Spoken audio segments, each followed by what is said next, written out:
Hello, welcome to the reading of Thrash Master Guardian. This was originally the first Forbidden Darkness, but honestly it was short and poorly written. I only composed it when I was around 8th grade, so don't get your hopes up for this one. I have tweaked it since then, so it is better than it was originally, and it's still relatively interesting. It does give you a base on where everything starts. I am going to be attempting to do my entire Forbidden Darkness series, consisting of 5 existing stories and 1 work in progress. Compared to those, this is incredibly short. It's around 3,000 words. My longest one's about 20,000.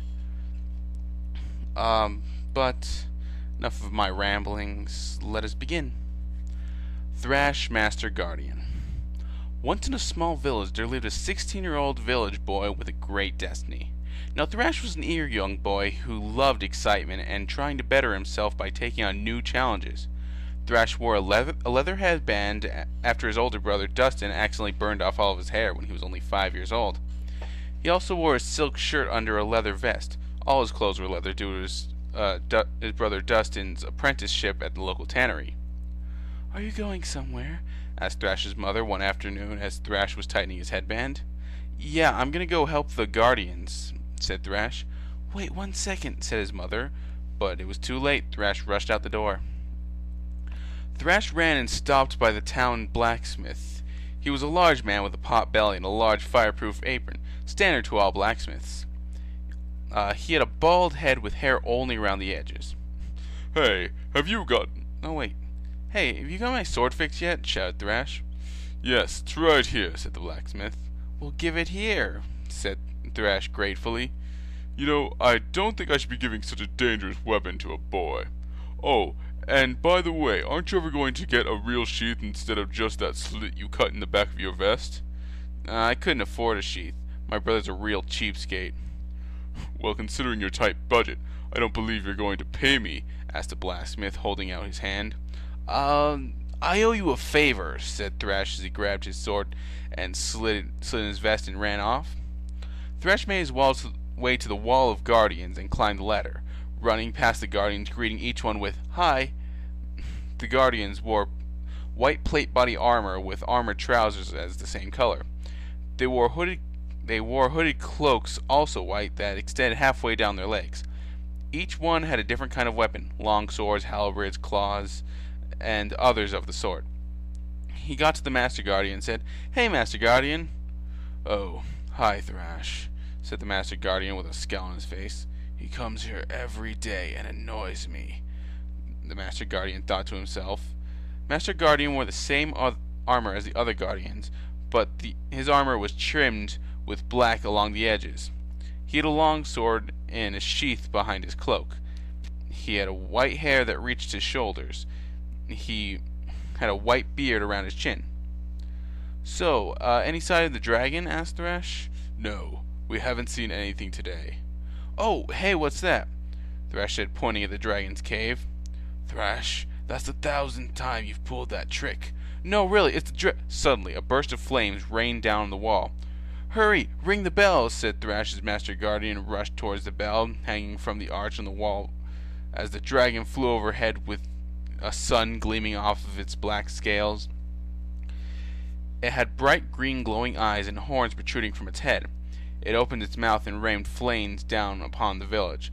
Thrash stared out at the pile of ashes, devastated, as the dragon picked up some livestock and flew back to his lair. The wall started to wobble. "Go, go! The wall is crumbling!" yelled Master Guardian. Thrash rushed down the ladder and started down it. The ladder shattered underneath Thrash, and Thrash came falling down. He peered up to the cave and screamed, "I'll kill you, beast! You're going to fall at my feet, and I'll hang your head on my wall." "How can you hang a dragon's head on your wall if your house is a pile of ashes?" asked one of the Guardians. "I'll kill you!" Thrash charged at the Guardian, when Master Guardian ran up to them and held Thrash back by grabbing his headband. "Thrash, I know you're angry, but attacking your allies won't help," said Master Guardian. Well, what then? Growled Thrash. I'll call a town meeting, said Master Guardian. Where do you suggest we do that? The town hall is burned down, questioned a Guardian. Well, the bar's still standing, replied another Guardian. Barely. And besides, that bar's been shoveled out for months, thanks to someone, said one of the citizens. Everyone looked at Thrash. Well, I was going to, but I just never got around to it. Master Guardian spoke up. Shoveled or not, that's the only building still standing. Fine, said Guardian, and everyone reported to the barn.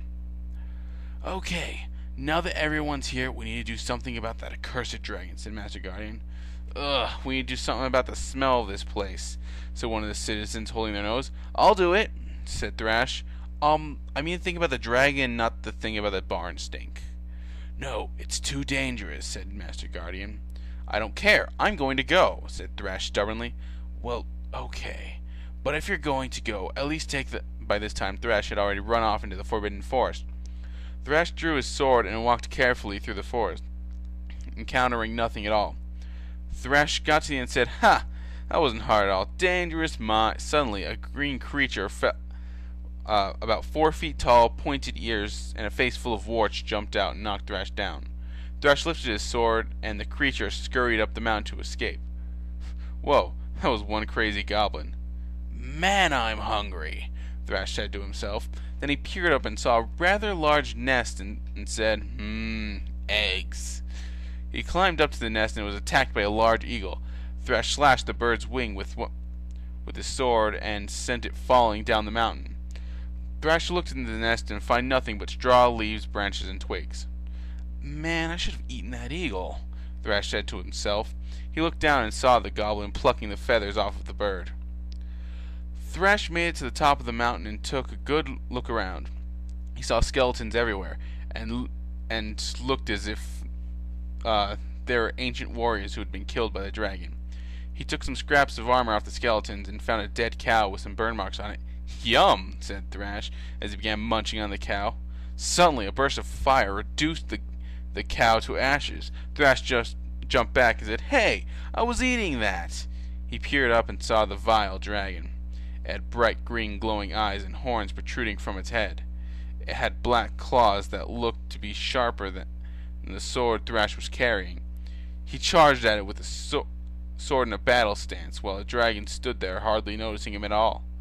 Thrash slashed a couple times with the dragon's leg, doing no damage. The dragon turned around and swung his mighty tail at Thrash. He put his sword in front of him to block, but it shattered into 1,000 pieces, knocking Thrash off the mountain. Thrash landed on the green creature, cracking his armor in two. Thrash limped back to the village and fell in front of the barn with his sword handle in hand and shredded clothes.